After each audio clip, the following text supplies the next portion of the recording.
ረድኤ ልቡ ለክሌ ልቡ ለሁለት ተከፍሏል። እስኪ በያላችሁበት ሆናችሁ እጃችሁን በትምህርተ መስቀል እግዚአብሔር አምላካችን ጨለማውን ወስዶ ብርሃኑን ስላመጣ እንዲሁም ዘመነ ትንሣኤውን በዓለ ሀምሳውን በዓለ መንፈስ ቅዱስን በሰላምና በጤና አጠናቀን መዋግደ ክረምቱን ለመያዝ ዋይዜማ ላይ እንድንደርስ ያደረገ እርሱ ነውና ስብሐት ለእግዚአብሔር ኪያነ ዘፈጠረ ከመ ናምልኮ ስብሐት ለማርያም እመ አምላክ እግዝእትነ ወመድኃኒትነ ስብሐት ለመስቀለ ክርስቶስ ዕፀ መድኃኒት ኃይልነ ወፀወንነ በስመ አብ ወወልድ ወመንፈስ ቅዱስ አሃዱ አምላክ አሜን።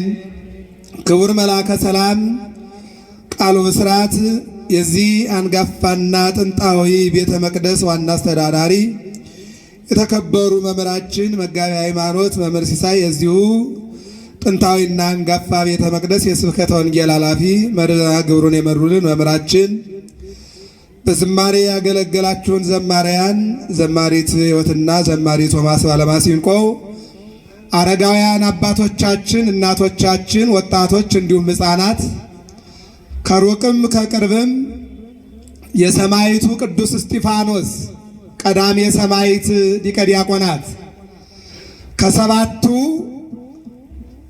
ዲያቆናት መካከል ሊቀ ዲያቆናት ታዛዥና ተላላኪ የሆነ እንዲሁም ኢየሱስ ክርስቶስ በቀራንዮ ተሰቅሎ በጎልጎታ ተቀብሮ በሦስተኛው ቀን ተነስቶ በቢታንያ ወደ ሰማይ ካረገና መንፈስ ቅዱስን ለሐዋርያት ከላከላቸው በኋላ የመጀመሪያውን የተጋድሎ የሰማዕትነት መንገድ የከፈተና ያሳየ ታላቅ ሰማዕት ለዚህ ሊቀ ዲያቆናት እንዲሁም ሰማዕት ቅዱስ እስጢፋኖስ ወርኃዊ መታሰቢያ ላደረሰን ለአምላካችን ለልዑል እግዚአብሔር ፍጹም ምስጋና ይድረሰውና እንደምን አደራችሁ? ድምጻችሁ አይወጣም። እንዴት ነው? ጾም ስለሆነ ነው። እንደምን አደራችሁ? እንደምን ሰነበታችሁ? እስኪ የደረሳችሁ አመስግኖት እግዚአብሔርን። ሐዋርያው ቅዱስ ጳውሎስ ብርሃነ ዓለም የተባለው የተማረ በተማረው የኖረውን በ14 መልእክት ከትቦ ጽፎ ለኛ ለትውልዱ ያስረከበ በአንደኛ ቆሮንቶስ ምዕራፍ 7 ቁጥር 33 ላይ እንዲህ ይለናል፣ ልቡም ተከፍሏል ይላል። እስኪ መነሻ እንዲሆነን ትምህርቱም እንዲገባችሁ ሁላችሁም ተናገሩ። ልቡም በሉ ተከፍሏል፣ ልቧም ተከፍሏል። ይህን ርዕስ የወሰድኩት ቤተ ክርስቲያናችን የበዓላት፣ የሥርዓት፣ የቅናት ወይም ደግሞ ቀናትን የምታፈራርቅ በራሷ አቡሻክርና በራሷ ካላንደር 365 ቀናትን ከበዓላቶች ጋር አገናኝታ ሕዝቧን የምታስተምር ቤተ ክርስቲያን ናትና ሰኔ 17 ቀን ከሮምና ከእስክንድርያ ከአንጾኪያ ሃይማኖት ተከፍሎባቸው የተከፈለ ሃይማኖት ከምናመልክና ከምናይ አንዲት ሃይማኖት ወደምታመልክና ወደምትከተል የቅዱሳን ሀገር ወደ ሆነች ወደ ኢትዮጵያ እንሂድ ብለው ስደትን ምርጫ ያደረጉ 9 አባቶች አሉ። ከነዚህ ከ9ኙ አባቶች አንዱ አባ ገሪማ ይባላሉ። ማን ይባላሉ? አባ ገሪማ ይባላሉ። አዲስ አበባ ላይ መታሰቢያ ጽላታቸው ስላለ ዛሬ ታቦት ወጥቶ አዲስ አበባ ይባረካል። እየሰማችሁ ነው አይደል? አዎ። መዋሲት የተባለው ቅዱስ ያሬድ 5 ዜማዎችን ደርሷል። ድጓ፣ ጾመ ድጓ፣ ምዕራፍ፣ ዚቅና ዝማሬ መዋሲት። መዋሲቱ ላይ አባ ገሪማ ቀስ ዘመደራ ይለዋል። ቀስ አገለገለ ከሚለው ላይ መደራ ላይ የጸሎት አባት ሆኖ የወንጌል አባት ሆኖ ሐዋርያ ሆኖ ሰባኪ ወንጌል ሆኖ የኢትዮጵያን ሕዝብና እግዚአብሔርን በጸሎት ያገናኘ በምስጋና ያገናኘ ይልቁንም የአባቱን ሥርወ መንግሥት ከ7 ዓመት በኋላ ስልጣን ልቡን ሳይከፍለው ልልና ልቡን ሳይከፍለው የቤተ መንግሥቱ አለባበስና አነዋወር ልቡን ሳይከፍለው ወደ ኢትዮጵያ ወደ ወንድሞቹ ወደ 8ቱ መጥቶ 9ኛ ሆኖ የተቆጠረ ጻድቅና አባት ነውና የአባታችን የጻድቁ የአባ ገሪማን ታሪክ የምንተርክበት ጊዜ ስለሆነ ለስደት ያበቃቸው ከሁለት መከፈል ነውና ሐዋርያው ቅዱስ ጳውሎስ ደግሞ ልብን የሚከፍል ነገር ወይም የሚከፍሉ ነገሮችን ተንትኖ አስቀምጧል። ለተወሰኑ ደቂቃዎች ልብ የሚከፍሉ ነገሮችን አይተን ልባችን እንዳይከፈል ጸንተን እግዚአብሔር በተከፈለ ባሕር ሕዝቡን ያሻግራል አይተናል። ኦሪት ዘጸአት ምዕራፍ 14 ላይ 600,000 እስራኤላውያንን ሙሴ ከግብፅ አውጥቶ ኤርትራ ባሕር ደረሰ። እንዳይሻገሩ ዋና አይችሉም፣ ውሃው ሞልቷል። እንዳይመለሱ ደግሞ ጠላት አመለጡኝ ብሎ እነሱም ፍለጋ ዘምቷል። እነሆ መጀመሪያ ሲለቃቸው እንደ ቀላል ነገር ለቀቃቸው። ነገሩ በመከራና በፈተና በተአምርና በኃይለ እግዚአብሔር ነው የለቀቀው። ያም ሆኖ ግን በሰገነት ላይ ሆኖ ግብፅን ሲመለከታት የግብፅ ድምቀቷና ውበቷ ለካም ከኢየሩሳሌም ከከነዓን ተማርከው 430 ዘመን በግብፅ የኖሩ እስራኤላውያን ናቸው። ለካም ውበቷ የግብፅ ውበት እስራኤላውያን የሰሯቸው ፒራሚዶች ናቸው። የግብፅ ውበቷ ለካም በግብፅ እየተጎዱም እያመሰገኑ እየደከሙም እግዚአብሔርን እያዩ እየወደቁም እግዚአብሔርን ተስፋ አድርገው እየተራቡም የእግዚአብሔርን የማዳን ሥራ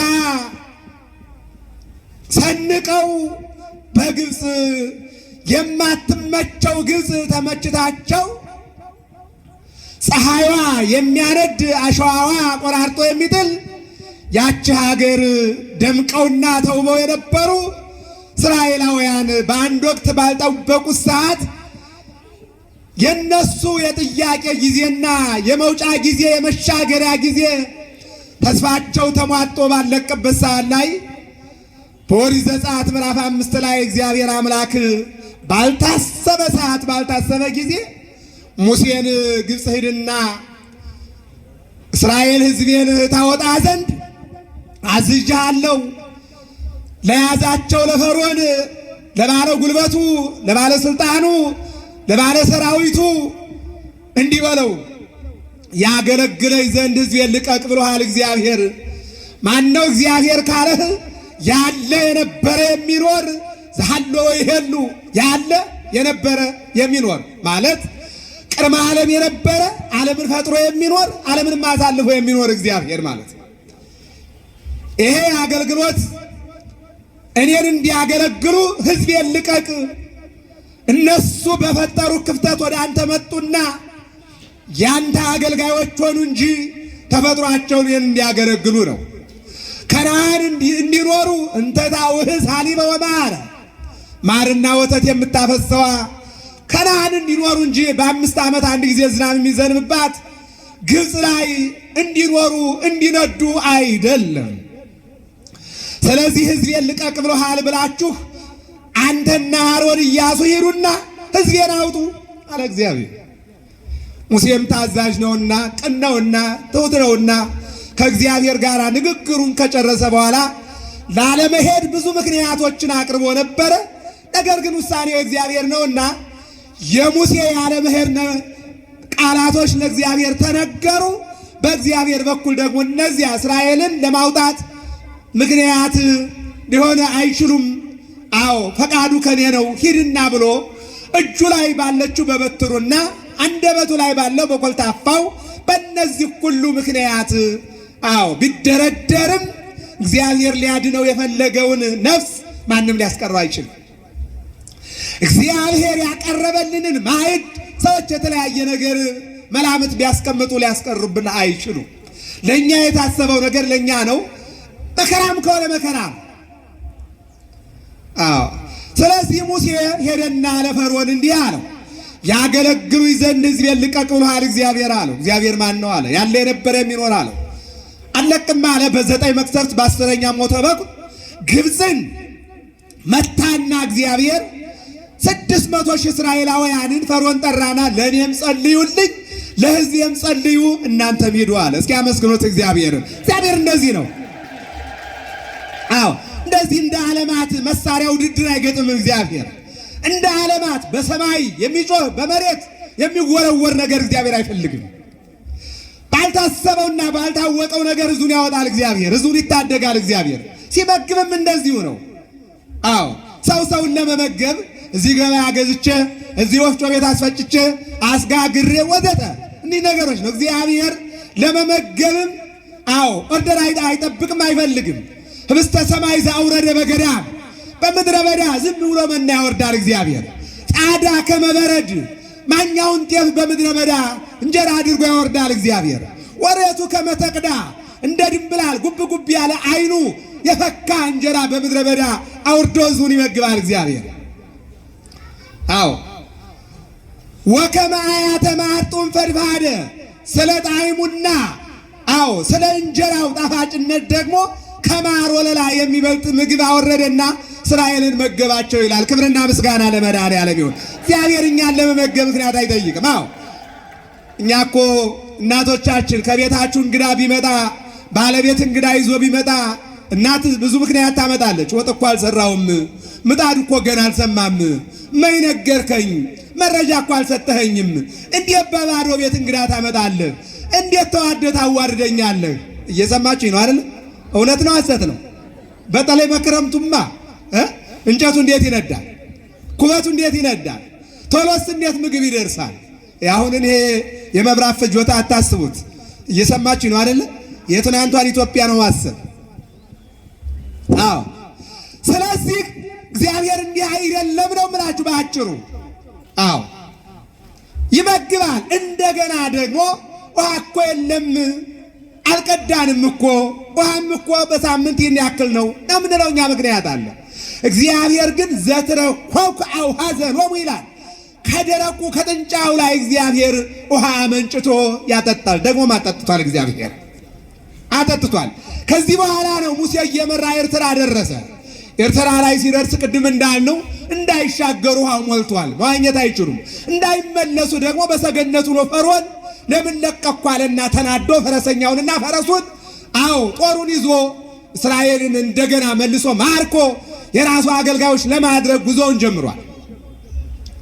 መኪና የሚለካው በፈረስ ጉልበት ነው። የሚገርማችሁ ነገር እስራኤላውያን በእግራቸው ብዙ ዘመን የተጓዙትን እሱ ግን በ3 ቀን በፈረስ ተራመደው። እየሰማችሁ ነው አይደለም? እግዚአብሔር ከሁላችን ጋር ይሁን። ለዚህ ነው ልበ አምላክ ዳዊት ፈረስ ያለው በፈረሱ ሰረገላ ያለው በሰረገላው ይመካል፣ እኛ ግን አለ ኃይልን በሚሰጠን በእግዚአብሔር እንመካለን አለ። ክብርና ምስጋና ለመድኃኔዓለም ይሁን። እውነቱን ነው። ልበ አምላክ ዳዊት ባለፈረሱ በፈረሱ ይመካል፣ ባለሰረገላውም በሰረገላ ይመካል። አዎ ባለ ቴክኖሎጂውም እንደዛው በዚያ ይመካል። ነገር ግን እኛ ግን ሁሉን ነገር በሚሰጥ በእግዚአብሔር አዎ እንመካለን አለ ልበ አምላክ ዳዊት። ለዚህም ነው ጎልያድ ጦሩን ይዞ ጎልያድ ጥሩሩን ለብሶ ጎልያድ ልምዱን አዎ ተመክቶ ወደ ዳዊት ቢወርድ ጎልያድ ላይ ስንመለከት ከሰባት ያላነሰ ዳዊትም ማስፈራሪያ ኃይል ነበረው ከጉልበቱ ጀምሮ ላይሰንሱ ልምዱ ማለት ነው። እንደገና ደግሞ አቅም ግንባታው ማለት ነው። እንደገና ደግሞ የመጣበት የ40 ዘመን አዎ እነሆ ልምድና ክህሎት አለ። ከዚህ በላይ ደግሞ የያዘው ዘመናዊ መሳሪያ የለበሰው ዘመናዊ መሳሪያ ይህ ሁሉ ዳዊትን ለማስፈራራት ብቃት ነበረው ጎልያድ። እየሰማችሁ ነው አይደል? አዎ ዓለማት እንደምናያቸው እንዲህ ነው፣ እያየነው ነው። ይህን ብዙ ለመተንተን አያስፈልገንም ስለምናየው ዛሬ የቴክኖሎጂ ውድድር አዎ እና የምናየው ስለሆነ ማለት ነው። እና ዳዊት ግን ከጎልያድ ጋር ውድድር አልገባም። የጠራው አንድ ነገር ብቻ ነው። ስንት ነገር ብቻ ነው? አንተ በዚህ ሁሉ ብትጠራ ይህን ሁሉ አግበስብሰህ ሰብስበህ ብትመጣ እኔ ግን በአንድ ነገር ብቻ እመጣብሃለሁ አለ። በስንት ነገር? አንተ ባቃለልከውና አዎ አንተ በካርከው በእግዚአብሔር ስም እመጣብሃለሁ አለ። በማን ስም? በማን ስም? አለቀ። በእግዚአብሔር ስም እመጣብሃለሁ አለ። አዎ ከዚህ በኋላ ይህን አለና ወደ እግዚአብሔር ወደ አምላኩ ዓይኑን ገልጦ እጁን ዘርግቶ 5 ጠጠር ቢያነሳም 5 አዕማደ ምስጢር ነው። 3 ቢያነሳም 3 ሥላሴ ነው። 1 ቢያነሳም 1 እግዚአብሔር ነው። የተወረወረው ባጭሩ ግን 1 ድንጋይ ነው። ስንት ድንጋይ ነው? 1 ድንጋይ ነው። አንዱን ድንጋይ ብድግ አደረገና ስመ እግዚአብሔር ጠርቶ ማንን ጠርቶ? ግን ማዕድ ስንበላ የእግዚአብሔርን ስም እንጠራለን። ስንጨርስ እንጠራለን። ስንወጣ እንጠራለን። ስንገባ እንጠራለን። ስንተኛ እንጠራለን። ስንነሳ እንጠራለን። ሙሴ ግን እንዲህ ይለናል፣ እመኒን ዘትነውም ስትተኛ ወመኒን ዘትትነሳ ስትነሳ ወመኒን ዘትነብር ስትቀመጥ ወመኒን ዘትሐውር ስትራመድ ወመኒን ዘትትመየጥ ስትመለስም ይተሳ ተዘክሮተ እግዚአብሔር አምላክህ የእግዚአብሔርን ስም ከመጥራት አትዘግያል። ያድርግልን መድኃኔዓለም። የእግዚአብሔርን ስም ጠራ። ምን ብሎ? የኔ ክብር ሳይሆን ያንተ ክብር፣ የኔ ልልና ሳይሆን ያንተ ልልና የሚታወቅባት ይች ድንጋይ በአንተ ስም ወረውራታለሁ አለና በእግዚአብሔር ስም ያችን ድንጋይ ወረወራት። አዎ ወሩሮ ጎልያድ ሲወድቅ ደግሞ ምን እንዳለ ታውቃላችሁ? አሚሃ ወድቀ በኃይለ እግዚአብሔር አለ። እስኪ ተናገሩ። በእግዚአብሔር ኃይል በሉ። ምን ወላለ? ወደቀ አለ። በማን ኃይል? በእግዚአብሔር ኃይል ወደቀ አለ።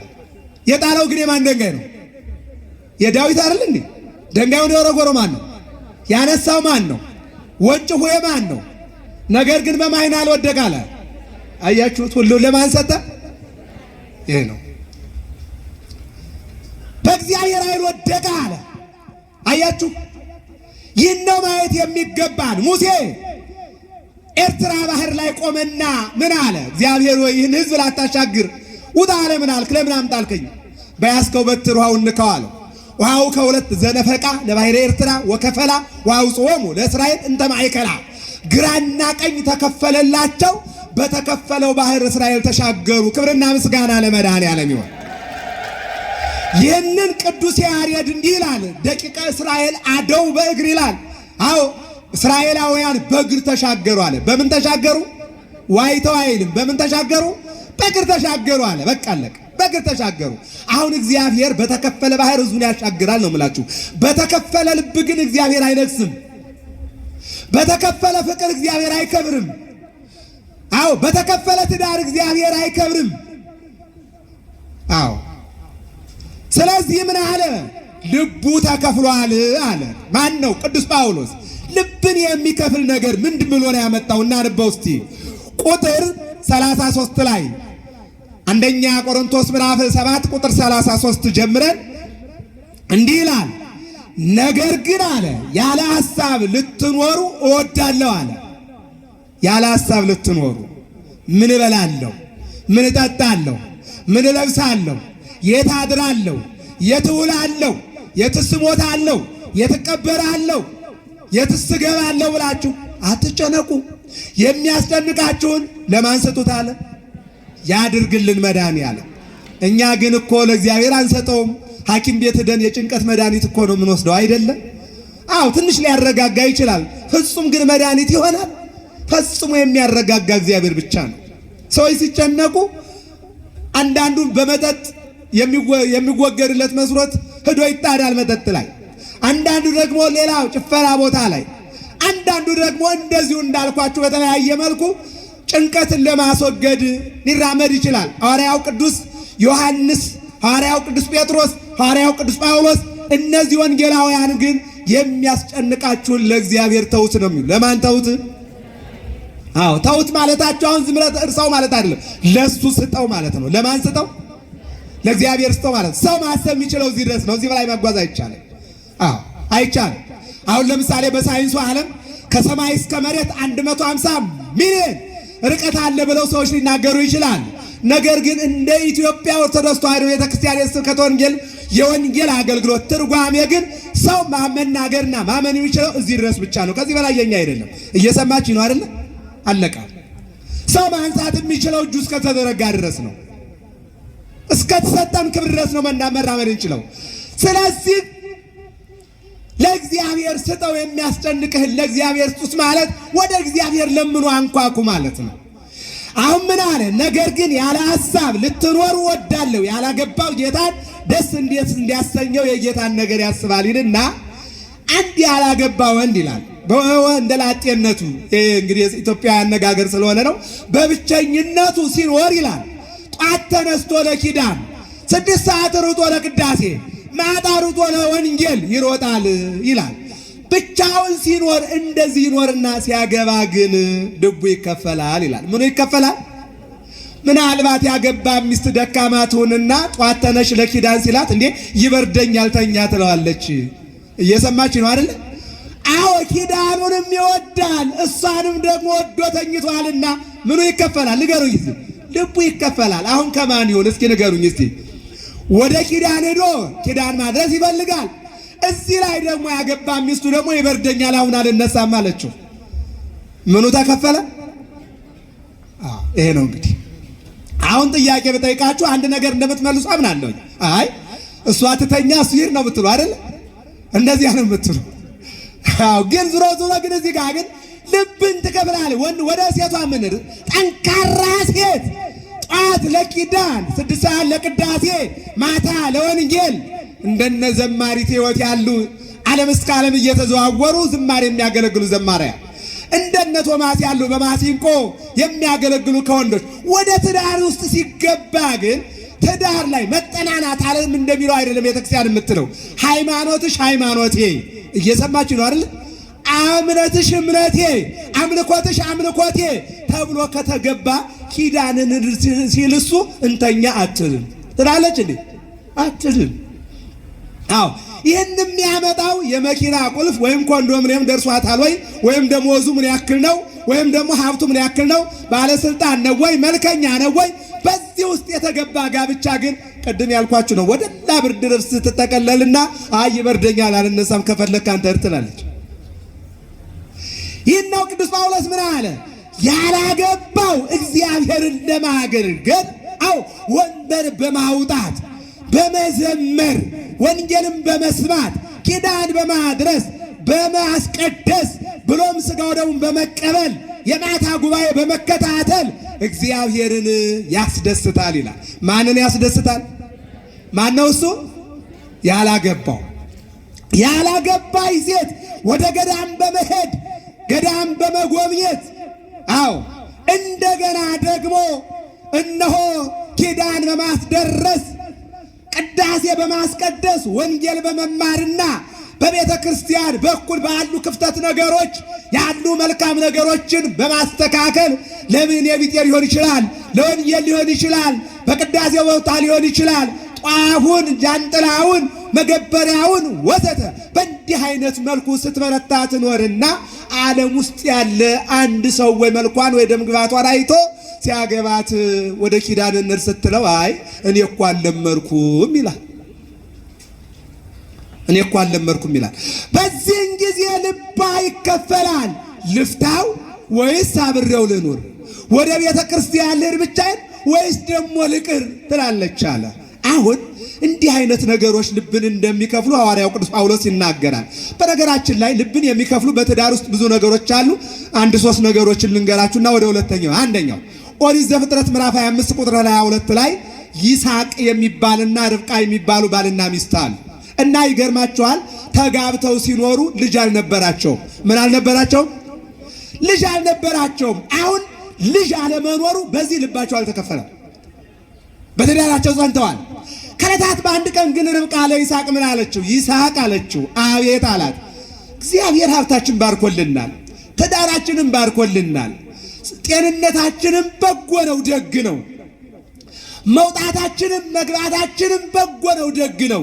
ነገር ግን እኮ አንድ ነገር ይጎለናል አለች። ስንት ነገር? አንድ ነገር ይጎለናል። እኔ አይቼዋለሁ፣ አንተ እንዴት እንዳላየው አላቅም። ልጅ እኮ የለንም አለችው። ምን የለንም? ይሄ እግዚአብሔር ስጦታ ነው አላት። የማን ስጦታ ነው? ናሁ ጸጋሁ ለእግዚአብሔር እሴተ ብርሃ ለከርስ። ልጆች እግዚአብሔር ስጦታዎች ናቸው እና ምን እናድርግ አለችው። መስዋዕትን ሰዋና እግዚአብሔርን እንለምነው፣ እግዚአብሔር ይሰጠናል። ለሰው የማይቻለው ለማን ይቻላል አለ? እግዚአብሔር ይቻላል አለ። ከዚህ በኋላ ወደ ተራራው ወጡና መስዋዕት አቀረቡ። እግዚአብሔርን ለመኑ። እግዚአብሔርን ለመኑ። እግዚአብሔር ደግሞ ሰአልምኔ ከኔ ለምን እሰጥሃለሁ፣ እሰጥሻለሁ፣ እሰጣችኋለሁ ይላል እግዚአብሔር። ይችላል እግዚአብሔር። ይችላል አይችልም? ይችላል እግዚአብሔር። አዎ ዓለማት ልጅ መስጠት አይችሉም። ዓለማት ምናልባት ገንዘብ፣ ደም ምናምን ሊለግሱ ይችላሉ። ልጅን የሚሰጥ ብቸኛ ማን ብቻ ነው? ንገሩኝ እስቲ። እግዚአብሔር ብቻ ነው። ስለዚህ ለመኑት፣ እሺ አለና ሰጣቸው። እነሱ አንድ ልጅ ሲጠይቁት እሱ ግን መንታ ሰጣት። ክብርና ምስጋና ለመድኃኒዓለም። እግዚአብሔር እኮ እንዲህ እኮ ነው እናንተ። የሚገርመው ነገር ሁለት ልጆች ሰጣትና አወቀችው። ቴክኖሎጂ የለም። እናንተ ገና 2 ወር ሲኖራችሁ ሩጣችሁ ወንድ ነው ሴት ነው ሁለት ነው አንድ ነው ትላላችሁ። እየሰማችሁ ነው አይደል? አዎ። አንዳንዶች የበረቱ አሉ። ሲወለድ ብቻ ነው ወንድም ይሁን ሴትም የማን ስጦታ ነው ብለው የሚጠብቁ አሉ። አንዳንዶቹ ደግሞ ሩጠው ሂደው ወንድና ሴት መሆኑን የሚያውቁ ሰዎች አሉ። እየሰማችሁ ነው አይደል? አዎ። ስለዚህ እሷ ይህ መረጃ የላትም። ሁለት እንደሆኑ ግን ታውቃለች። አሁን ሁለቱ በማህፀኗ ውስጥ መገፋፋት ጀመሩ ይላል። ምን ማለት ጀመሩ? አሁን ልቧ ተከፈለ። በትዳሯ ልቧ ያልተከፈለው፣ ልጅ በማጣቷ ልቧ ያልተከፈለው ርብቃ ልቧ ተከፈለ። ይስሐቅ አለችው። አቤት አላት። ትናንት የጠየቀችው ልጅ የለንም ነበር። ዛሬ ደግሞ በማህፀን እኮ የያዝኳቸው 2 ልጆች ናቸው። ስንት ልጆች ናቸው? 2 ልጆች ናቸው። ነገር ግን ይገፋፋሉ። ልጅ ለኔ ምን ነው አለች። ትናንት ለምን አለች አይደል? የሚገፋፋ ልጅ ለኔ ምን ነው አለች። ምእመናን፣ የሚገፋፉ ልጆች ምንድን ናቸው? ከኔ ጋር ናቸው አይደል? አዎ፣ የሚገፋፉ፣ የሚጣሉ፣ የሚባሉ፣ አዎ፣ የሚነታረኩ ልጆች ለቤተ ክርስቲያን ምንድን ናቸው? የሚገፋፉ ልጆች ገና በእናት ማህፀን ከተገፋፉማ ሲወጡ ሀገር ያቃጥላሉ። የሚገፋፉ ልጆች ለኔ ምን ናቸው አለችና ይስሐቅን ጠየቀችው። ቆይ ዝም በይ አላት። ምንድን ነው አለች። እግዚአብሔርን እንጠይቀው፣ ወደ እግዚአብሔር እንጸልይ፣ እሱ ይነግረናል አላት። ይነግራል አይነግርም? ይነግራል። መፍትሄውን ይሰጣል እግዚአብሔር። እንደገና መስዋዕት አቀረቡና እግዚአብሔርን ጠየቁ። የቅድሙ መስዋዕት ልጅ ፍለጋ ነበረ። የቅድሙ መስዋዕት ልጅ ለማግኘት ነበረ። የቅድሙ መስዋዕት ማህፀንን እግዚአብሔር እንዲጎበኝ ነበረ። የቅድሙ መስዋዕት አዎ ከሶስቱ የትዳር ስጦታዎች መረዳዳት፣ ከዝሙት መጠበቅ፣ ልጅ መውለድ፣ ዘር መተካት ነውና ሶስተኛውን ፍጹም ስጦታ ለማግኘት ነበረ። አሁን ላይ ግን በማህፀን ያሉ ልጆች ይገፋፋሉ። ምንድነው አምላክ ሆይ ንገረኝ ለማለት ነው።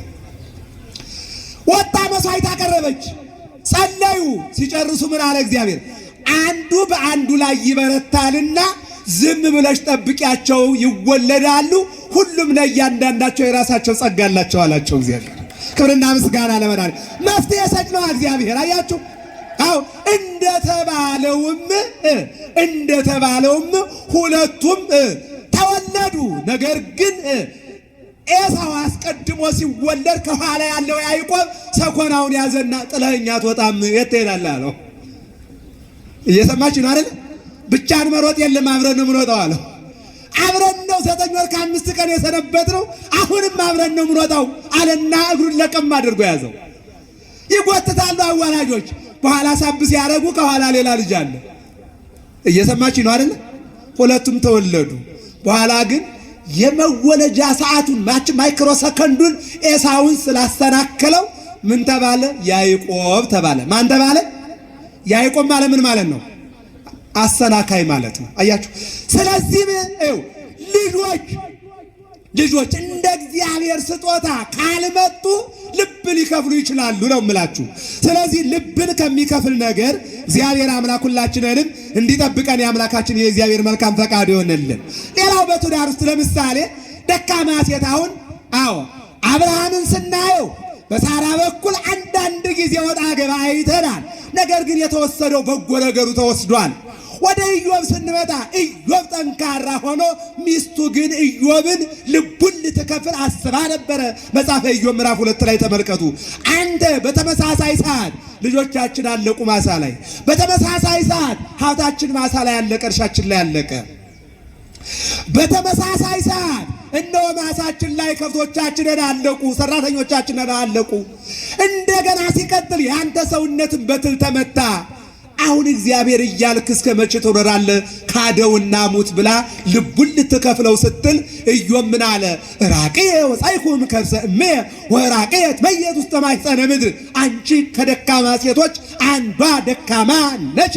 ደካማ ሰው ብታገኝ ልቡን ከፍለሽ ለዲያብሎስ ትሰጪዋለሽ። እግዚአብሔር ደግሞ በተከፈለ ልብ አይከብርም አይነግስም።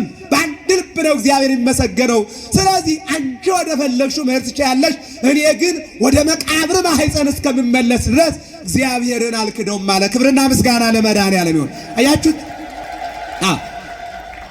እንዲህ አይነት ደካማ ሴቶች አሉ፣ ደካማ ወንዶችም አሉ። ለምሳሌ አቢግያና ናባል የሚባሉ አሉ። አቢግያ ጠንካራ ሴት ሆና ቤቷን ስትመራ አምላኳን ስታመልክ ክብር ለሚገባው ክብር ስትሰጥ፣ እነሆ ናባል የሚባለው ባለቤቷ ግን ክብር ላለው ክብር የማይሰጥ እግዚአብሔርን የማያውቅ ደካማ ነበረ። ስለዚህ በትዳር ውስጥ አንድ ልብ ያስፈልጋል። ሚመናል ስንት ልብ ያስፈልጋል? ስንት ልብ ያስፈልጋል? የሁላችንንም ልብ መድኃኔዓለም አንድ ያድርግልን። አሜን በሉ። ስንት ያድርግልን? አምላካችን እግዚአብሔር ልባችንን አንድ ያድርግልን። በተከፈለ ልብ እግዚአብሔር ስለማይከብር ማለት ነው። ስለዚህ አንደኛው ልብን የሚከፍል ትዳር ነው ብላችሁ ከተከፈለ ትዳር እግዚአብሔር ይሰውራችሁ። ሁለተኛው ልብን የሚከፍል ምግብ ነው። ዛሬ አሁን ሰዎች በምግብ ልባቸው ተከፍሏል። ማን ጾም ነው? ሰኔ ጾም ነው አይደለ? ሰኔ ጾም ነው። በምግብ ልባችሁ አልተከፈለም? እኔ አመጣዋለሁ እናንተ ብትደብቁት።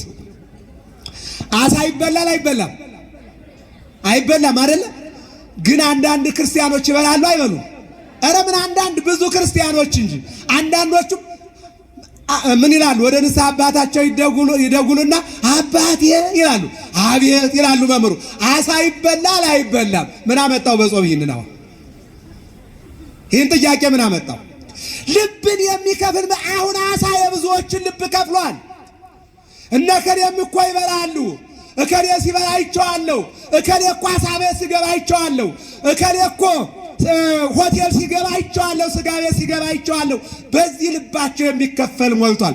ባጭሩ ግን አሳ ቆስጣ ወይም ደግሞ ጎመን አይደለም። አሳ ምንድን ነው? ስጋ ነው አይደለ? ምንድን ነው ንገሩ? ስጋ ነው። በዚህ ልባችሁ የሚከፈል ሰዎች እግዚአብሔር አምላክ ወደ ሕይወታችሁ ይመልሳችሁ። አሜን በሉ።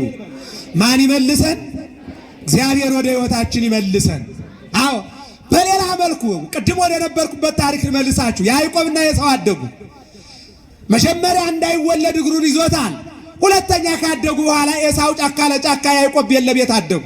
ከዕለታት በአንድ ቀን ኤሳው ጫካ ውሎ አደናጦ ጠውልጎ ተስፋ ቆርጦ ወደ ቤቱ ሲመጣ እናቱ ከቤት የለችም፣ እምዬ የለችም። እንጀራ ልጅ ርቦሃል፣ ፊት ጠቁሯል፣ ከንፈር ደርቋል፣ እስካሁን እኮ ምግብ አልቀመስክም ብላ ወደ ጓዳ እምትሮጥ እናቱ የለችም። ከኔ ጋር ናችሁ አይደለ? እግዚአብሔር ከሁላችን ጋር ይሁን። የለችም። በሌላ መልኩ ያለው ማን ነው? ወንድሙ ነው ያለው። ማን ነው? ያዕቆብ። ያዕቆብ አለው አቤት አለ። ከጫካ ነው የመጣሁት ዛሬ ወፍ ያልያዛችልኝም አደን ወጥቼ ነበር፣ አደንም አላገኘሁኝም። አሁንም ስመጣ ደግሞ እናቴ የለችም። ስለዚህ ርቦኛል፣ እንደምታየው ከንፈሬም ደርቋል፣ ፊቴም ጠውልጓል። ደከምኩኝ። አዎ አላገኘሁም፣ መጥቻለሁ። አሁን ደግሞ ተርቤያለሁና እባክህ ወንድሜ የሚበላ ነገር ስጠኝ፣ ወጥ እየሰራ አይቻለሁ አለው። ያዕቆብ ምን አለው? እዚህ ምግብ ለመብላት አንድ ቅድመ ሁኔታ ያስፈልጋል አለው። ምንድነው አለው? ብኩርናህን ስጠኝና እንደምታየው ይሄ ወጥ በጣም ያማረና የጣፈጠ ወጥም ነው። እንጀራውም እናታችን ጥሩ እንጀራ ጋግራለች። ከእንጀራው ከሞንማናው እንጀራ ቆርሼ ከወጡም ጨልፌ እንድሰጥህ ብኩርናህን ስጠኝ አለው። እየሰማችሁ ነው አይደል? ልቡ ተከፈለ ይላል። ምኑ ተከፈለ? በምንና በምን ተከፈለ? በብኩርናና በምግብ ተከፈለ። አዎ ዛሬም እኮ በሃይማኖትና በገንዘብ ልቡ ያልተከፈለ ማን አለ? ኦርቶዶክስ ሆኖ ወደ ሌላ ይሄድና ምን ወለስተሉት ኦርቶዶክስ ጥሩ ሃይማኖት ናት፣ ግን ገንዘብ የላትም ይላል። ምን የላትም? ደሞዝ የለም ይላል። ምን የለም? ቤተ ክርስቲያን የምታድሉ ጸበል ነው፣ የምታድሉ መስቀል ነው፣ የምታድሉ እምነት ነው እንጂ ብር አታድሉም ይላል። እየሰማችሁ ነው አይደል? አያችሁት? ምን አለ? ብኩርናህን ስጠኝና ይህን እንጀራ እሰጥሃለሁ አለ። ቆም አለና ማሰብ ጀመረ ይላል። ማሰብ ጀመረ። በኋላ ምን እንዳልታውቃላችሁ? ከሞትኩ በኋላ ብኩርና ለኔ ምን ነው? አዎ ብኩርናን ይውሰድና እንጀራና ወጥ አንድ ላይ አድርጎ ይስጠኝ ብሎ ወሰደ ይላል። እየሰማችሁ ነው አይደል? ብኩርና ማለት ሃይማኖት ነው። ዛሬ በብር ምክንያት፣ ዛሬ በቁስ ምክንያት፣ ዛሬ በመኪና ምክንያት፣ ዛሬ በሀብት ምክንያት ከእውነተኛ በረት ከኢትዮጵያ ኦርቶዶክስ ተዋሕዶ ቤተክርስቲያን ወጣው የሄዱ ስንት ሰዎች አሉ መሰላችሁ? ዛሬ ቲክቶክ ላይ ዛሬ ሚዲያ ላይ ሲያቅራሩ የምታዩቸው ቤተክርስቲያን ያሳደገቻቸው አጥልታ አብልታ ልብሳ ያሳደገቻቸው ዛሬ ግን ሌላ ነገር ፈልገው የሄዱ እንጂ ሃይማኖት ፈልገው አይደለም። እየሰማችሁ ነው አይደል? አዎ እንደ ኤሳው ለምስር ወጥ ብሎ ብኩርናውን እንደሸጠው ለብር ብለው ሃይማኖታቸውን የሸጡ ናቸው። እንደ ኤሳው ለጊዜያዊ ምግብ ብሎ ለወንድሙ ብኩርናውን አሳልፎ እንደሰጠ ለጊዜያዊ ጥቅምና ተብረቅራቂ ነገር ዘላለማዊቷን ሃይማኖት የሸጡና የለወጡ ናቸው።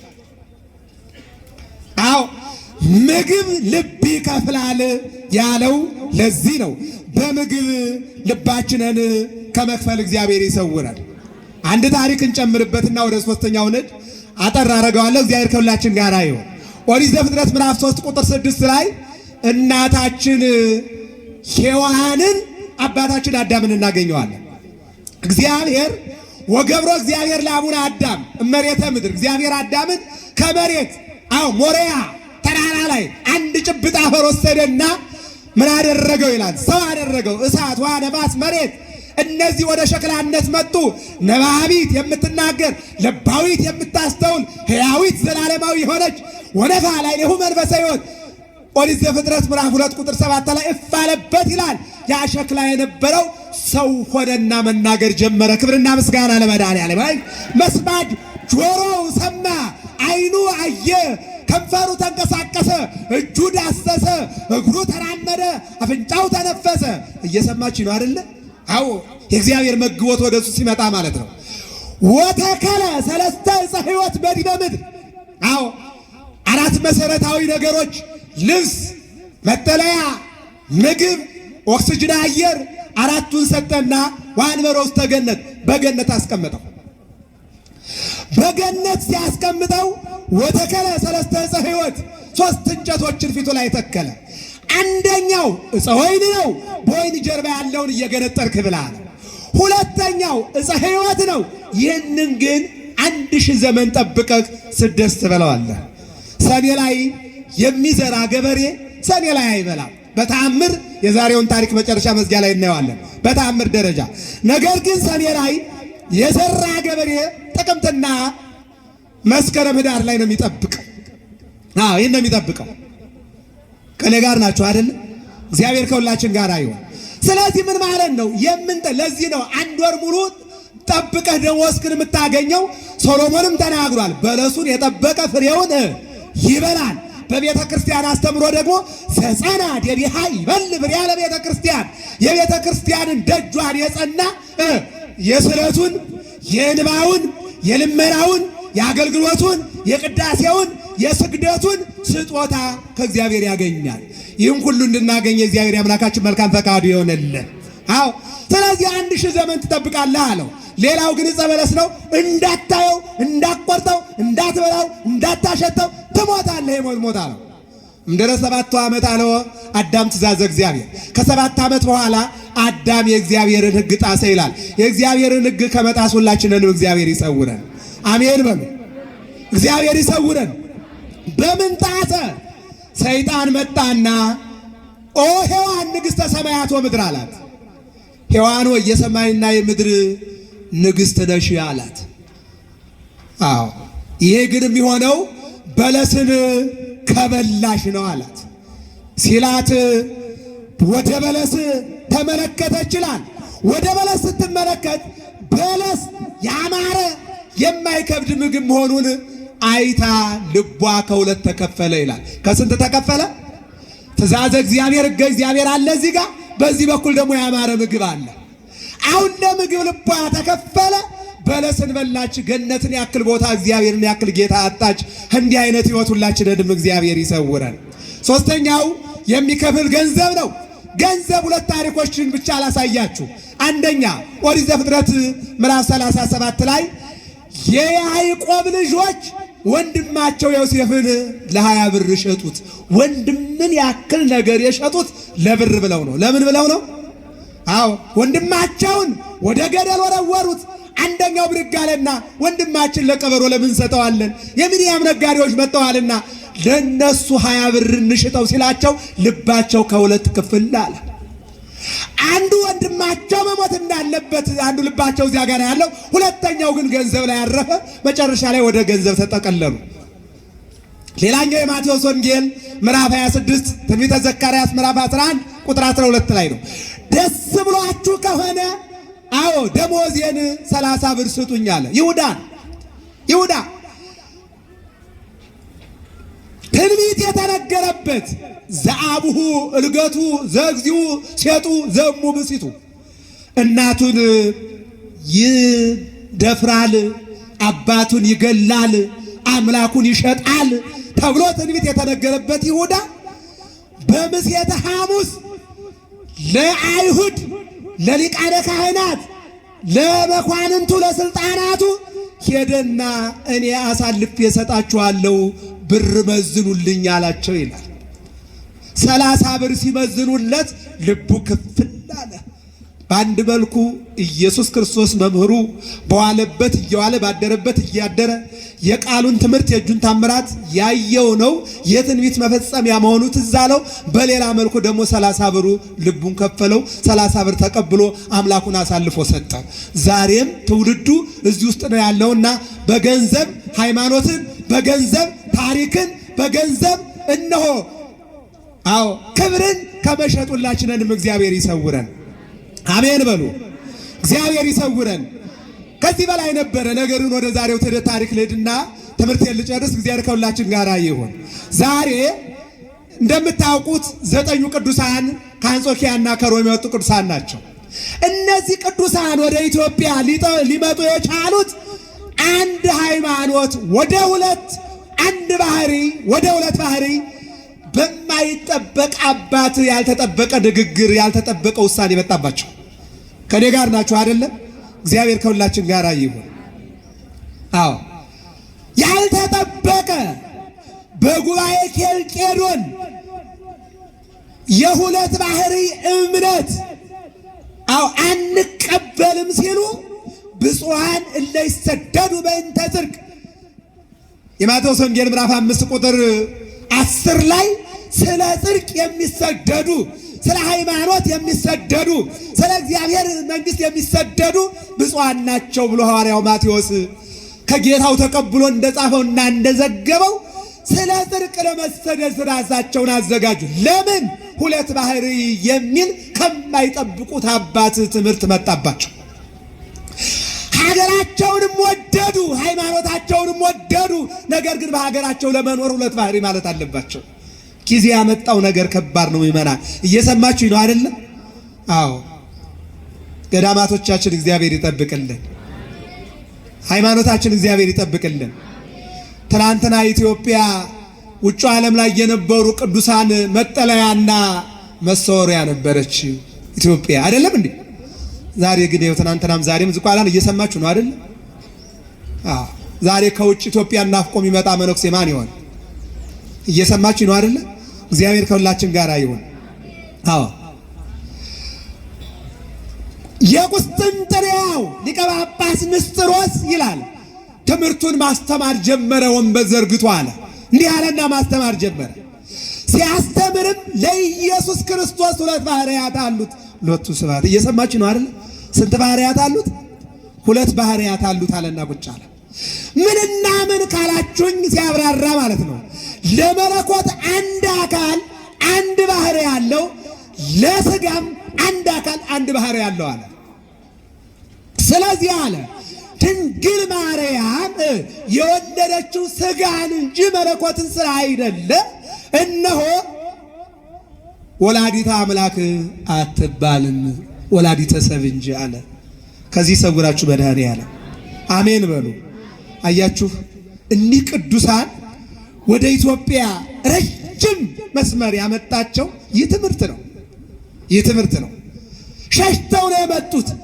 ዛሬ ስንቶቻችን ከዚህ እንሸሻለን? ዛሬ ስንቶቻችን አው የትኛው ይሻላል ብለን ልባችሁ በሞባይላችሁ ልባችሁ ቴሌቪዥን መስኮት ሞልቷል። ዛሬ በዚያ ያየ ልቡ ያልተከፈለ ማን አለ?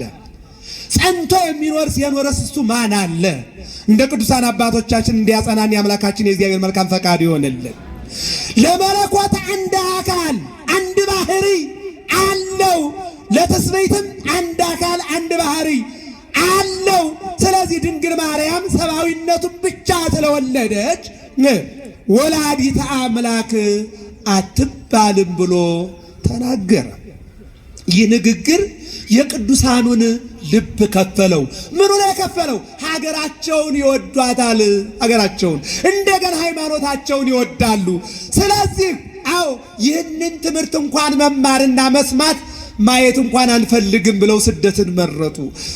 ሕዝባችንን ከስደት እግዚአብሔር ይሰውርልን። አሜን በሉ። እግዚአብሔር ይሰውርልን። አዎ ደጋፊዎቹ ይላል አስቀድሞ መረጃ ሰጣቸው ይላል ለደጋፊዎቹ። አዎ እነሱም ተቀበሉት ይላል። ከጥቅማ ጥቅም የተነሳ ከማክበር የተነሳ እንደገና ደግሞ እሷ ጣሞ ካቀረበው የተነሳ ደጋፊዎቹ እውነት ነው ብለው እሱን ተከተሉት። የተከተሉትም ኢየሱስ ክርስቶስን ከመስበክ ይልቅ ቅዱሳኑን ማሳደር ጀመሩ ይላል። ዛሬስ ሰይጣን ገዳም ድረስ ገብቶ የቅዱሳን አባቶቻችንን አንገት በየቀኑ እንደ ዶሮ እየበጠሰ አይደል? እየሰማችሁ ነው አይደል? እግዚአብሔር ከኛ ጋር ይሁን። እግዚአብሔር አምላክ ኢትዮጵያን ሀገራችንን በእውነት ወደ ትናንት ልዕልናዋ እንዲመልስልን መልካም ፈቃዱ ይሆንልን። በዚህ ጊዜ ይላል 15 ቁጥር መዶሻ የሚባለው ቅዱስ ቄርሎስ አርዮስን አውግዞ የለየው ይልቁንም ደግሞ ዲዮስቆሮስ የነዚህ የተዋህዶ መዶሻዎች የነዚህ ቃል ወይም ደግሞ ትምህርታቸውን ይልቁንም ደግሞ አባትነታቸውንና ትምህርታቸውን ዘግበው ሰብስበው በአንድ ሃይማኖት የጸኑ ቅዱሳን መከራ ደረሰባቸው ይላል። ምን ደረሰባቸው? መከራውን ከዚህ ቁጠሩ እንግዲህ። መከራ ደረሰባቸው ይላል። መከራ ደረሰባቸው። በማቴዎስ ወንጌል ምዕራፍ 10 ቁጥር 23 ላይ ቁዩሃ በካልይታ ጌታ ምን ብሏል? በአንድ ቦታ ላይ መከራ ካሳዩአችሁ ቦታው ሰፊ ነውና ሽሹ። ስትሸሹ ግን የልብሳችሁን አቧራ አራግፋችሁ ለዚያች ሀገር ወዮላት፣ እህል አይበቅልባትም፣ በረከት አይደርስባትም፣ የእግዚአብሔር ቸርነት ትናፍቀዋለች እንጂ አታገኘውም አላቸው። በዚህን ጊዜ 8 ቅዱሳን ከሮምና ከአንጾኪያ ተነስተው ወደ ኢትዮጵያ ሀገረ እግዚአብሔር ገቡ። እስኪ አመስግኑት እግዚአብሔር። ወደ ኢትዮጵያ ገቡ። እንዲመጡ ያደረጋቸው አንድ ትልቅ ታሪክ አለ። እመቤታችን ወደ ግብፅና ወደ ኢትዮጵያ ተሰዳ ከመጣች በኋላ ዘመነ 1 ዓመት ወአዝማነ 2 ዓመት ወመንፈቃዲ 3 ዓመት ከ6 ወር በግብፅና በኢትዮጵያ ከአክሱም እስከ ዘዋይ ድረስ ተንከራታለች። ልጇን አዝላ ሲደክመው እያዘለች የማይደክም አምላክ የደከመ መስሎ እንደገና ደግሞ በኪደተ እግር በእግሩ ድንቁል ድንቁል እያለ ኢትዮጵያን ባርኳታል። ክብርና ምስጋና ለመድኃኔዓለም ይሁን አምላካችን እግዚአብሔር። አሁን የስደቱ ዘመን አልቆ ያ ተሰደዱ ያለው መልአክ አሳዳጁ ሙቷልና ተመለሱ ሲላቸው ሊመለሱ ሲሉ ድንግል ማርያም አንድ ሐሳብ አቀረበች ለልጇ። ልጄ ሆይ አለችው። አሜን አሜን እናቴ ምን ልታዘዝ አላት። ብድግ ብሎ ለእናቱ። ለዚህ ነው ሉቃስ ወንጌላዊ በምዕራፍ 2 ላይ ምን አለ? ለእናቱ ይታዘዝ ነበር እንዘይት የዘዝ ለአዝማዲሁ፣ ለእናቱና ለወገኖቹ እየታዘዘ አደገ ይላል። የሚታዘዝ ልጅ አድላችሁ መድኃኔዓለም አሜን በሉ። አቤት እናቴ አላት። እንዲህ አለና የእናንተ ልጆችማ ያለ ጉቦ ወደ ሱቅ ይታዛሉ። እየሰማችሁ ነው አይደል? እና ይሄንን ገዝተና ስትሉት ምን ትገዥልኛለሽ አይደለም ይለው። ጌታ ግን እንደዚህ አይደለም። ምን ልታዘዝ አላት። ከመቀመጫው ብድግ አለና ይችን ሀገር ወድጃታለሁ አለ። እስኪ ተናገሩ። ምን ብያታለሁ? አይሰማኝም። ይገርመኛል። አሁን ለዚህ ትውልድ ይሄ ይገባዋል እንዴ? አንዳንዱ የኬንያ፣ አንዳንዱ የዱባይ፣ አንዳንዱ የአሜሪካ፣ አንዳንዱ የጃፓን፣ የአውሮፓ ኤምባሲ ክዶ እዚያ ጋር ፓስፖርት ይዞ ወደ ውጭ ዓለም ለመውጣት በረንዳ እያደረ ያለ ትውልድ አሁን ስለ ኢትዮጵያ እየሰማችሁ ነው አይደል እንዴ? አሁን እንደው በማርያም እንደው እስኪ ልብ ልንገራችሁ፣ ከኢትዮጵያና ከአሜሪካ ማንን ትወዳላችሁ? እስኪ ኢትዮጵያን የምትወዳችሁን አውጡ እስቲ። ከእውነታችሁ ነው? አቤት አቤት አቤት አቤት።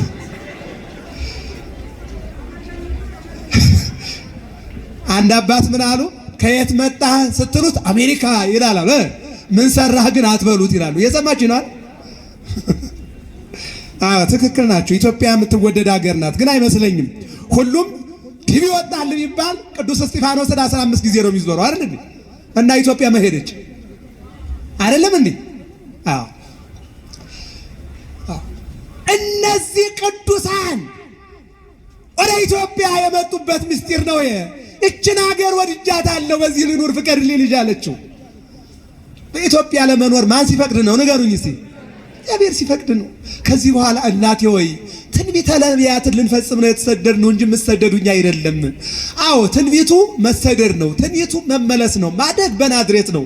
አዎ ስለዚህ እንመለሳለን። ነገር ግን የሚበልጥ ነገር አደርግልሻለሁ። እሺ የአስራት ሀገርሽ አድርጌ ከዛሬ ጀምሮ ሰጥቼሻለሁ አላት። ክብርና ምስጋና ለመድኃኔዓለም። ይሄ ታሪክ የሚገርማችሁ ነገር በግብፅ ነገረ ማርያም መጽሐፍ ላይ ተጽፏል። ከ8ቱ ቅዱሳን መካከል አቡነ አረጋዊ እነሆ ገዳመ አስቄጥስ ገብተው ነገረ ማርያም ሲያነቡ ኢትዮጵያ የድንግል ማርያም የአስራት ሀገር የሚል ታሪክ አንበዋል። እየሰማችሁ ነው አይደል? አሁን ለሰባቱ ቅዱሳን ምን አሏቸው? 2 ባህሪያና መልክም አንድ ባህሪ ነው። እመቤታችን ወላዲተ አምላክ ቅዱስ ገብርኤል የሰበከውን ስብከት ነው የምንሰብከው። ቅዱስ ገብርኤል ምን አለ? መንፈስ ቅዱስ ይመጽእ ኃይለኪ ወኃይለ ልዑል ይጼልለኪ ዘሪ ተወለድ እምኔኪ ቅዱስ ለእግዚአብሔር። መንፈስ ቅዱስ አቀባም ከርሰማ ከእናትሽ ማኅፀን ጀምሮ የጠበቀሽ መንፈስ ቅዱስ ወደ አንቺ ይመጣል፣ የልዑል ኃይልም ይጋርድሻል። መንፈስ ቅዱስ ይመጣና ስጋሽን ደምሽን ይከፍላል። መለኮት ይመጣና በአንቺ ይዋሃዳል። የአንቺ ማኅፀን ላይ ተዋህዶ የቃልን ገንዘብ ለስጋ የስጋን ለቃል በአንቺ ማኅፀን የመለኮትና የስጋ ተዋህዶ ይፈጸማል። አምላክ ሰው ይሆናል፣ ሰው አምላክ ይሆናል። እነሆ አንቺ የምትወልጁ አምላክ ወልደ አምላክ ነው አለና ቁጭ አለ። ክብርና ምስጋና ለቅዱስ ገብርኤል ይሁን። ይህንን ነው የምንሰብከው አሉ። ይህንን ወደሚሰበክበት ሀገር ነው ምንሄደው አሉና እንግዳስ ኢትዮጵያ የምትባል የድንግል ማርያም የአስራት ሀገር አለች፣ ወደዚያ እንሄዳሉና 8ቱ መጽሐፋቸውን አንጠልጥለው ቀሚሳቸውን ሰብስበው ወደ ኢትዮጵያ መጡ። ኢትዮጵያ ደግሞ አድዋ ማለት ወደ ዞረ ነው። ኢትዮጵያ አድዋን ዞሩና አንዱ ሸዋ ታየኝ ብሎ ደብረ ሊባኖስ መጥቶ ደብረ ሊባኖስ ትልቅ ገዳም ገድሞ ሊባኖስ የሚለው ስሙ በሱ ገዳሙ ግን በኢትዮጵያዊ በቀል ጻድቅ በአቡነ ተክለ ሃይማኖት እንዲሆን በእግዚአብሔር ተነግሮት ተመልሶ ወደ አድዋ ሲሄድ አንዱ መደራ ብሎ ነገ የሚመጣ ነውና ሌላው ደግሞ ደብረ ዳሞ ብሎ የሚወጣ ነውና 8ቱ ቅዱሳን ኢትዮጵያ ላይ መጡና ገቡ። የዕብራይስጡን ቋንቋ ወደ ጽር የጽሩን ወደ ዕብራይስጥ እንዲተረጉሙ እግዚአብሔር ፈቅዶ ስለነበረ ወደ ኢትዮጵያ ቅዱሳን መጡና ለኛ ጸለዩልን። ክብርና ምስጋና ለመድኃኔዓለም። ከዚህ በኋላ ነው እንግዲህ ጻድቁ አባ ገሪማ አባታቸው የሮም ንጉሥ ናቸው። አባታቸው ከሞቱ በኋላ ንግስና ተቀብለው 7 ዓመት ነገሱ። 7 ዓመት ከነገሱ በኋላ ጻድቁ አባ ጰንጠሌዎን በገዳም ላይ እንደሆኑ ሮም ላይ የነገሰው የንጉሱ ልጅ ንጉሥ ሆኖ አባ ገሪማ እንደሆነ ይሰማል። ሲሰሙ አንዲት መልእክት ብቻ ነው የጻፉት። የሚገርማችሁ ነገር ድግዎሙ ለሙታን ሙታንን ተዋቸው፣ ሙታናቸውን ይቅበሩ፣ አንተ ግን ናና ኢየሱስ ክርስቶስ አምላክህን ፈልገው እኛ ጋር ታገኘዋለህ ብለው ይችን ደብዳቤ ጻድቁ ለጻድቁ ባሕታዊ ለባሕታዊው ተሰዳጁ ነገ ለሚሰደደው ጻድቅ መልእክት ላኩ። አባ ገሪማ ስልጣን ልቡን ሳይከፍለው ሀብተ መንግስት ልቡን ሳይከፍለው ይልቁንም ደግሞ የሀገሩ ኑሮ ልቡን ሳይከፍለው ከተወሰኑ ጊዜ በኋላ ወደ ኢትዮጵያ መጣና መደራ የሚባለውን ታላቅ ገዳም መስርቶ እኔንና እናንተን እያማለዱ ከሚኖሩ ቅዱሳን መካከል አንዱ ጻድቅ ነውና እግዚአብሔርን አመስግኑ። እግዚአብሔር የተመሰገነ ይሁን። ለጻድቁ እንግዲህ ዛሬ በቤተ ክርስቲያናችን ስርዓት 2 አይነት ነገሮች እንመለከታለን። አንደኛው እዝልና ግዕዝ የሚባለው ዜማ የሚፈራረቅበት ቀን ነው። ከትንሣኤው ጀምሮ እስከ ትናንት ድረስ ግዕዝ እዝል እየቀደስን መጠናል። ከዛሬ ጀምሮ ደግሞ ግዕዝ የሚገባበት ቀን ነው። በሁለተኛ ደረጃ ደግሞ ጻድቁ አባታችን 5 ነገር፣ አንደኛ እነሆ በአንድ ቀን ነጋ ይዘር ገራይቶ ወሰርከ የአርር እነሆ ጠዋት ዘርቶ ከሰዓት በኋላ የስንዴ እሸት ያቀረበ ታላቅ ጻድቅ። ክብርና ምስጋና ለመድኃኔዓለም። ይህን ስንክሳር የሚባለው መጽሐፍ ላይ አነቡት። እኔ እንደው ሃይላይቱን ላንብላችሁና ልውጣ። እናንተ ግን ስንክሳር ላይና ገድሉ ላይ አንባችሁ በረከት እንድታገኙ የአምላካችን የእግዚአብሔር መልካም ፈቃዱ ይሆንልን። አሜን በሉ። የማን ፈቃድ ይሆንልን? የእግዚአብሔር የአምላካችን ፈቃዱ ይሆንልን። ቅድም ተናግሬዋለሁ። ገበሬ ዛሬ ዘርቶ የሚጠብቀው ቡቃያውን፣ የሚጠብቀው ልምላሜውን፣ የሚጠብቀው አበባውን፣ የሚጠብቀው ፍሬውን ነው ገበሬው። ጻድቁ ግን ጧት ዘርቶ ማታ ላይ የስንዴ እሸት ያቀረበ ጻድቅ ነው። ክብርና ምስጋና ለመድኃኔዓለም ይሁን። ሁለተኛ ደረጃ ጻድቁ የወይን ሐረግ ድንጋይ ላይ ተክሎ አብቦ ያፈራለት። ዘኍልቍ ምዕራፍ 17 ቀን ምዕራፍ 17 ላይ ስትመለከቱ አሮን የተባለ ካህን በትሩን በአንድ ቀን ተክሎ በአንድ ቀን 12 በኩረ ሎሚ አግኝቷል። ይህን መውሰድ ነው ማለት ነው። በዚያ ይገልጠዋል ማለት ነው። በሌላ መልኩ ደግሞ መጽሐፍ እየጻፈ እንዳለ አንድ ቀን መሸበት ይላል። ይህንን ኢያሱ ምዕራፍ 10 ላይ ኢያሱ ርስት እያካፈለ እንዳለ ፀሐይ ሊገባ ሲል አንቺ ፀሐይ ሆይ እነሆ አካፍዬ እስከምጨርስ ድረስ ባለሽበት ቆይልኝ ብሎ ለመናት። ፀሐይም ባለችበት ቆየችለት፣ ጨረቃም ባለበት ዘገየ፣ እሱም አካፈለ ይላል። እየሰማች ነው አይደለ? አቡነ አሮን የተባለ ጻድቅም እየተጓዘ እንዳለ ፀሐይ የምትጨልምበት እንደገና ቆይልኝ ብሎ አዘግይቷታል። ዜና ማርቆስ የተባለ ጻድቅም ፀሐይን አዘግይቷታል። እግዚአብሔር አምላክ ሁላችንንም በቤቱ እንዲያኖረን መልካም ፈቃድ ይሆንልን። ጽፌ እስከምጨርስ ቆይልኝ አላት። ጽፎ እስከሚጨርስ ቆየችለት። የመጨረሻው ይሄ ጻድቅ ነው። የሚገርማችሁ ነገር ታላቅ ጻድቅ ስለሆነ አንድ ቀን በጉዞ ላይ እንዳሉ የሆነ ቦታ ላይ ቁጭ ብለው ምግብ ሲመገቡ ሁሉም አይተያዩም ነበረ ይላል ገድላቸው። እና ለጻድቁ አባታችን ለአባ ገሪማ አንድ ነገር ታየው ይላል። ሀብተ ውልድና ስመ ክርስትና። አንድ ሕፃን ልጅ በአንድ ቀን ወይም አንዲት ሕፃን ልጅ 3 ነገሮች ካልተፈጸሙ ወደ ክርስትና መምጣትና በማኅፀነ ዮርዳኖስ በአብራከ መንፈስ ቅዱስ መታተብ አይቻልም። የመጀመሪያው ጥምቀት ነው። ቀጥሎ ሜሮን ነው። ሶስተኛው ቅዱስ ቁርባን ነው። ስለዚህ እየበሉ እንዳሉ እሱ እጁን ወደ አፉ ሳይልከው አንድ ነገር ታየው። ወደፊቱ ቅዳሴ ሊታጎል ይታየዋል። ጓደኞቹ እየቆረሱ ሲበሉ እሱ ግን አልበላም።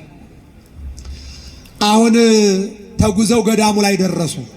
ሲደርሱ መነኮሳቱን ሲያዩ ቅዳሴ አንድ ዲያቆን ጎሎባቸው የተጨነቁ ምዕመናን ደስ አላቸው። መነኮሳት መጡልን።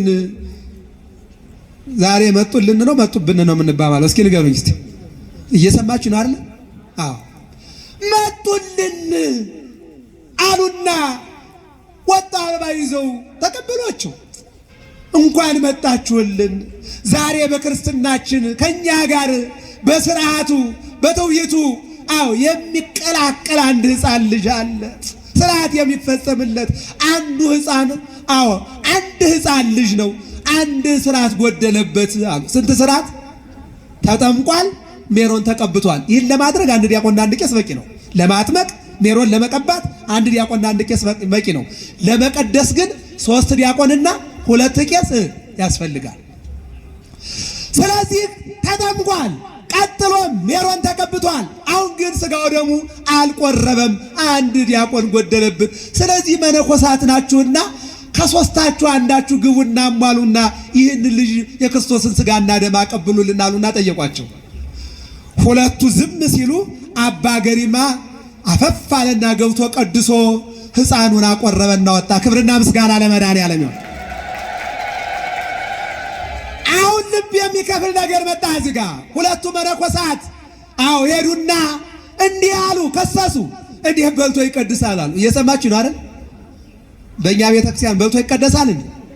በልቶ ይቆረባል እንዴ? የለም። ሌሎች አሉ። አሁን ዳኝነት ሊመጣ ነው። ወደ ዳኝነቱ አባ ሊቃኖስ ዳኝነቱን ሊወስዱ ነው፣ ሊያዩ ነው። እሺ እንግዲህ እናንተም ወደዚያ ሁኑ፣ እሱ ይምጣና እሱን ላናግረውና ፊት ለፊት አነጋግራችኋለሁኝ አሉና ዳኝነት ሊወስዱ ነው እነዚህ አባት። በዚህን ጊዜ ነው አናግረውት በልተሃል እያሉ ነውና እንዴ በልተህ ቀደስክ አሉት። የሚገርማችሁ ነገር የቆረሳትን እንጀራ በእራፊ በትንሽዬ የጨርቅ ሻንጣ ቁጭ አድርጎ 12 ጊዜ ቆርሶ 12 ጊዜ ቁጭ አድርጓታል። እየሰማችሁ ነው አይደለ?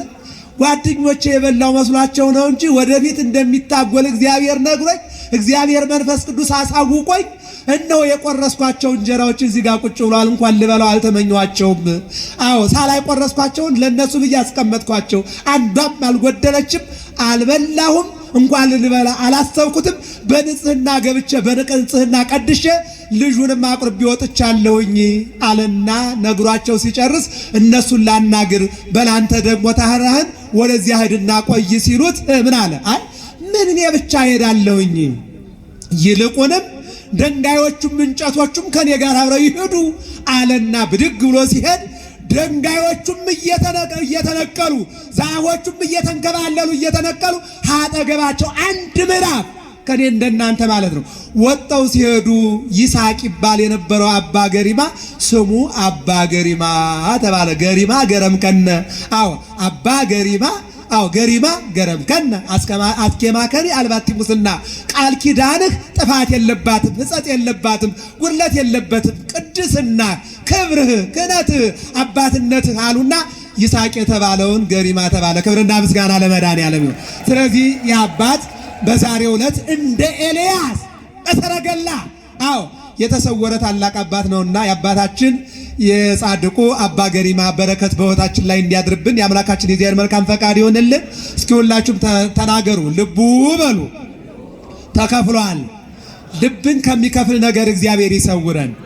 ሞባይላችን ልብ እየከፈለ ነው ያለው። እየሰማችሁ ነው አይደለ? ሞባይል የትዳር ልብ ይከፍላል። ሞባይል የልጅና የአባት ልብ ይከፍላል። የሃይማኖት ልብ ይከፍላል። የጾም ልብ ይከፍላል። የሀገር ልብ ይከፍላልና ልብ ከሚከፍል ነገር እግዚአብሔር ይሰውረን። እንደገና የምንሰማው መረጃ ብዙ ነገር ልብ የሚከፍል ነገር ስላለ የጸኑትን አስበን በሃይማኖታችን ጸንተን እንድንኖር የአምላካችን የእግዚአብሔር መልካም ፈቃዱ ይሆንልን። ወስብሐት ለእግዚአብሔር።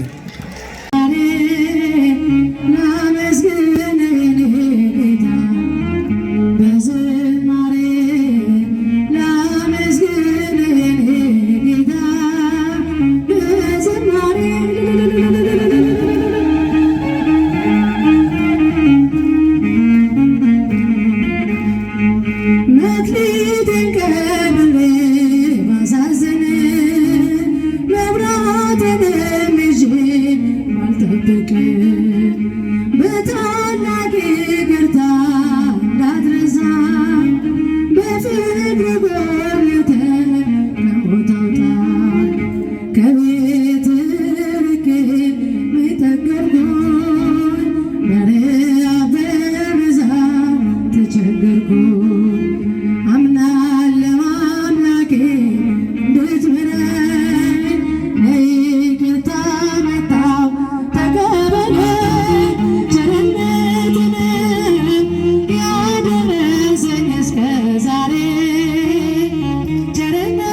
ያለ